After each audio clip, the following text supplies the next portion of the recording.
I like film. You like film? We like film. Let's discuss it. In a list. Specifically, the 10 most underrated film performances of the 21st century. So far. Number 10. Milan N Levant, Inglourious Bastards. The one somber note in an otherwise bombastic cast turnout. Laurent's performance as Shazana is out of place amongst Tarantino's pastiche that makes up the millennial chapter of his filmography. A multi-faced femme fatale, Laurent hits all the right notes and makes her Nazi adversaries a trivial factor regarding our sympathy with her and her goals. Number 9. Bill Mosley, The Devil's Rejects. Rob Zombie's best feature is not only so because the man for once in his filmmaking endeavours got the balance correct regarding story and style, he also managed to get out of a one Bill Mosley the greatest performance ever given in a 2000s horror film. Mosley portrays Manson-esque character Otis with high energy and truly convincing malice. The performance was so powerful an online petition was set up to get Mosley an Academy Award nomination. And this film came out in 2005. Otis is one of the most convincing characters to ever appear in modern horror, and Mosley's devotion to the character has a lot to do with that. Number 8. Nicolas Cage, Bad Lieutenant, Protocol New Orleans. Josh Olson, writer of A History of Violence, put it best when he said Werner Herzog found his American Klaus Kinski when he directed Nicolas Cage in this insane film. This is Nicolas Cage at his most Nicolas Cage, and we all benefit from it. Cage's turn in Bad Lieutenant is the essence of the film itself. Cage just got Herzog, and they made beautiful music together. You owe it to yourself to watch this poetry in motion. Number 7. Peter Capaldi, In the Loop.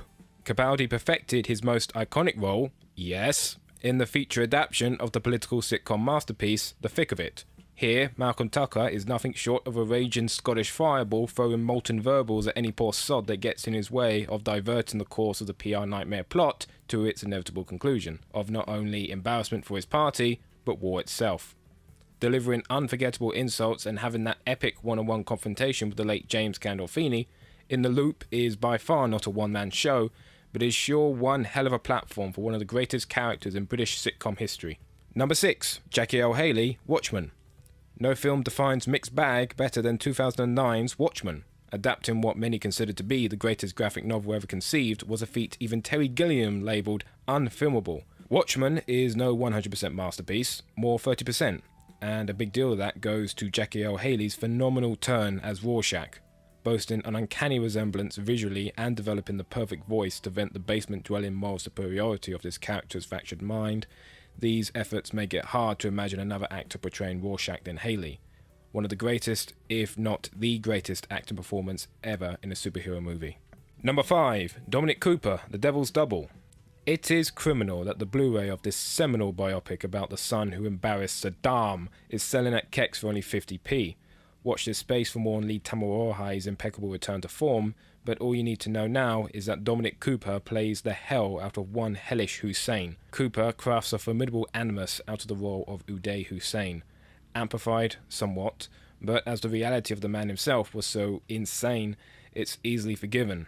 Also, Cooper is unnervingly confident in this role. He just knows how to play the devil.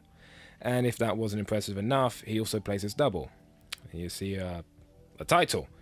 Whilst not as captivating as the show stealing Uday, Lateef is still a formidable protagonist in Cooper's hands, providing a stark contrast to Uday's madness. Dominic Cooper is formidable in an already formidable feature. Number 4. William Dafoe, Pasolini. Pasolini, Ferrara. It could not have been a better combination. And then came in Dafoe, who takes on the troubled filmmaker and philosopher with total ease. William Dafoe is to Abel Ferrara in Pasolini what Marcello Mastroianni was to Fellini in 8½. Dafoe is a brooding and misanthropic presence, cryptic in some scenes, simply human in others. Dafoe's distinctive alien-like presence combined with his minimalist talents create a frank portrayal of a very complex individual, which is most impressive. Number 3. Brendan Gleeson, The Guard. It was a tough pick between this one and Calvary, but it is John Michael McDonnell and Brendan Gleeson's first collaboration that delivers the most. Gleeson plays a multi-layered corrupt cop with strange ethics and an even stranger sense of humour.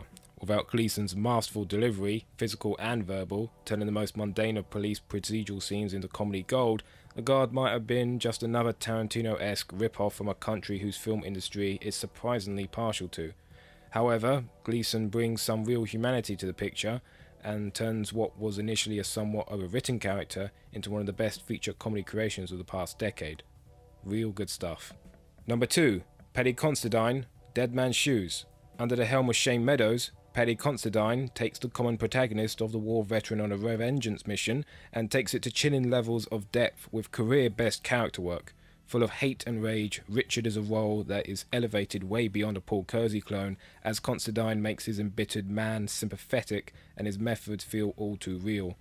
Social realist cinema exists to tell the stories of these characters, the seemingly unapproachable society, getting into their world with an intimacy and patience that mainstream media can't handle. Dead Man's Shoes is too often labelled as a Genoir piece, and whilst it very much has a revenge narrative, the core traits of social realism, most significantly world-class character work, remains at the heart and soul of the picture. And number 1, James McAvoy, Filth. Filth seems destined forever to be seen as that other John S. Bard novel adaptation, which is a damn